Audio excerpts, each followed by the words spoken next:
ఈ మెడిసిన్స్ రెగ్యులర్గా వాడండి. మళ్ళీ ఒకసారి చెకప్కి రావాల్సి ఉంటుంది. అలాగే డాక్టర్. మీరు వెళ్ళొచ్చు.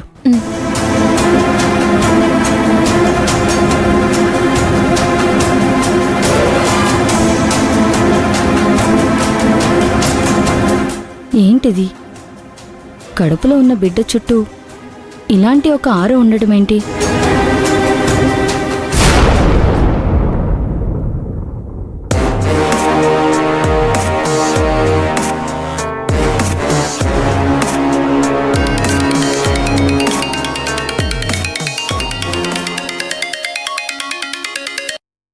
చెప్పలేక్యా. పిన్నిగారు, మనం అనుకున్నది అనుకున్నట్టుగానే జరుగుతుంది. ఆ భూమి మాధవ్లు ఈ రోజు కూడా హాస్పిటల్కి వెళ్లారు. అవునా? మనకు కావాల్సింది కూడా అదే కదా. అది అలా వెళ్తూ వస్తూ ఉంటుంది. చివరికి ఒక రోజు నీ కడుపులో ఖాళీ అయిపోయిందమ్మా, ఏమీ లేదు అంటారు. అప్పుడు అర్థమవుతుంది దానికి బిడ్డ దూరమైతే ఆ బాధ ఎలా ఉంటుందో. కల్లారా చూసుకొని బిడ్డ అర్ధాంతరంగా వెళ్ళిపోతేనే మహాలక్ష్మి విషయంలో అంత బాధపడ్డారే.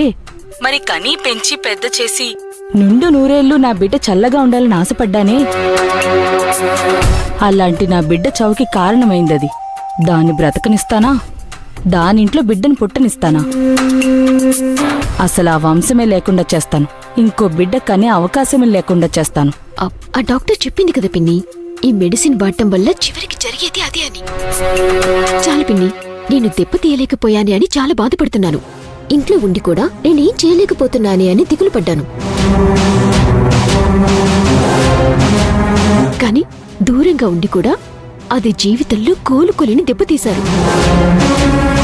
అది నాకు మీకు చేసిన నష్టానికి తగిన ప్రతీకారం తీసుకుంటున్నారు. మొదటిసారి మన ప్లాన్ సక్సెస్ అవుతుందా లేఖ్యా? తెలిసేలా చేయలేదు కదా, తెలియకుండా చేశాం కాబట్టి సక్సెస్ అయింది. అరిచి గొడవ చేస్తే అవతలి వాళ్ళు జాగ్రత్త పడే ప్రమాదం ఉంటుంది.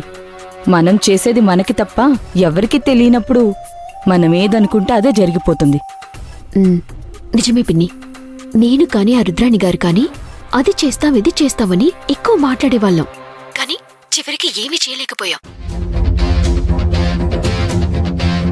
కాని మీరు మాత్రం కన్నీళ్లు తప్ప మాట నోట్ల నుంచి బయటికి రానివ్వకుండా మీ కళ్ళు తడిపిన ప్రతి కన్నీటి బొట్టుకి సమాధానం చెప్తున్నారు. పగ తీర్చుకుంటున్నారు. మీతో పాటు మా పగ కూడా తీరుస్తున్నారు. అవునా లేఖ్యా? నా కోపం నన్ను ఎక్కువ మంది శత్రువులను తయారు చేసిందే గాని నాశనం చేయలేదు. కాని సుజాత గారి మౌనం మాటలతో పని లేకుండా పని చేసుకుంటూ పోతోంది. ఆవిడ్ని చూసిన తర్వాత అప్పుడప్పుడు అనిపిస్తోంది నా దారి కూడా మార్చుకుంటే బావుంటుంది అని. ఇంక దారులు మార్చుకోవాల్సిన అవసరమే ఉంది. మన శత్రువులు మన కళ్ళెదురుగానే నాశనమైపోతున్నారు కదా. చూస్తూ ఆనందపడదాం. ఇంకంతే చాలు. జరగాల్సిందంతా జరిగిపోతూ ఉంటుంది. అవును, జరిగేవి చూసి సంతోషపడ్డంగాక మనం చేయడానికి ఇంకేం లేదు. వాళ్ళ గురించి ఆలోచించాల్సిన అవసరం కూడా లేదు. సరే, నువ్వెప్పటికప్పుడు వాళ్ళని గమనిస్తూ ఉండు. ఏం జరిగినా ఇలాగే ఫోన్ చేసి చెప్తూ ఉండు. అందులో మీకే అనుమానం లేదు పిన్నిగారు. సంతోషమైనా బాధైనా నేనొక్కదాన్ని భరించలేను. ఎవరికైనా చెప్పుకోవాలి కదా. పైగా చెప్పుకోవటానికి నాకు మీరు రుద్రాణి గారు తప్ప ఇంకెవరున్నారు చెప్పండి. మళ్ళీ ఎవరైనా వస్తే ఇబ్బంది అవుతుంది. ఉంటాను. సరే సరే, జాగ్రత్త. అలాగే.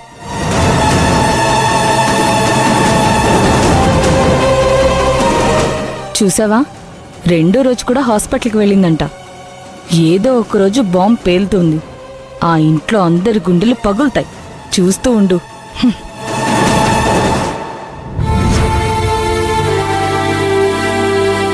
మాధవా, ఒరే మాధవా, అమ్మా, ఒరే డాక్టర్ ఏమన్నారా? ఎలా ఉందమ్మా?